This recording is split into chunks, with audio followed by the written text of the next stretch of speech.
जुन्या वालचंद कॉलेज भावना ऋषी पटांगण येथील श्री पंचमुखी हनुमान देवस्थानम येथे हनुमान जन्मोत्सव सोहळा अत्यंत भक्तिमय वातावरणात पार पडले। या ठिकाणी हनुमान चालीसा पठण, सुंदरकांड पठण, पाळणा, अलंकार सेवा, होम हवन, महाआरती, भजन, रक्तदान शिबिर आदी कार्यक्रमांचे आयोजन करण्यात आले। तसेच पूर्णाहुतीसाठी चालीसेची सामूहिक आवर्तन करण्यात आले। आळंदी पुणे येथील सुरभी गोसेवा प्रतिष्ठानचे संचालक व स्वामीजींचे शिष्य पंडित अशोक पारिक हे हनुमान जी का गुण वैभव या विषयावर विवेचन केले।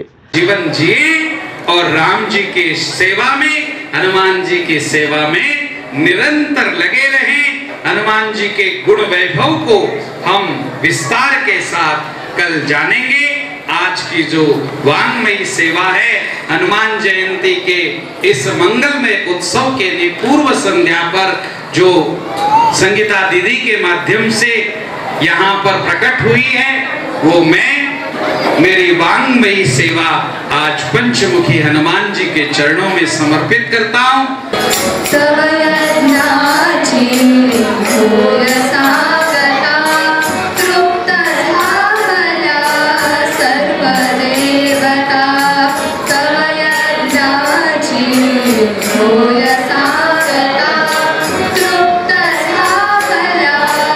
या प्रसंगी विविध क्षेत्रातील मान्यवरांची हजेरी होती।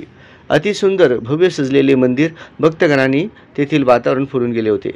याविषयी अधिक माहिती श्री पंचमुखी देवस्थानमचे सत्यनारायण गुर्रम यांनी स्वरांजली चॅनलशी दिली। नमस्कार, मी सत्यनारायण गुर्रम, जुना वालचंद कॉलेज समोरील पंचमुखी हनुमान देवस्थानम येथे आज हनुमान जन्मोत्सवानिमित्त विविध धार्मिक कार्यक्रमांचे आयोजन केले आहे। पाठ्य सुप्रभातम सेवेनंतर सुंदरकांड पारायण, षोडश रुद्राभिषेक, जन्मोत्सव आदी कार्यक्रम करण्यात आलेला आहे। जन्मोत्सवानंतर अंगाई गीत गात महिलांनी संपूर्ण परिसर दणाणून सोडले।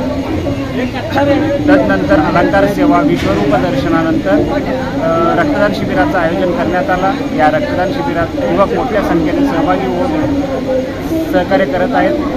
संध्याकाळी भव्य अशी शोभायात्रा निघणार आहे। या शोभायात्रेचं आकर्षण म्हणजे हनुमान वाहन असलेल्या उंटावर हनुमान वेशभूषेतील बालक स्वार होणार आहेत। या शोभायात्रेत मोठ्या संख्येने महिला भगिनी सहभागी होतील। तरी सर्वांनी या शोभायात्रेत सहभागी व्हावे अशी मी आवाहन करत आहे।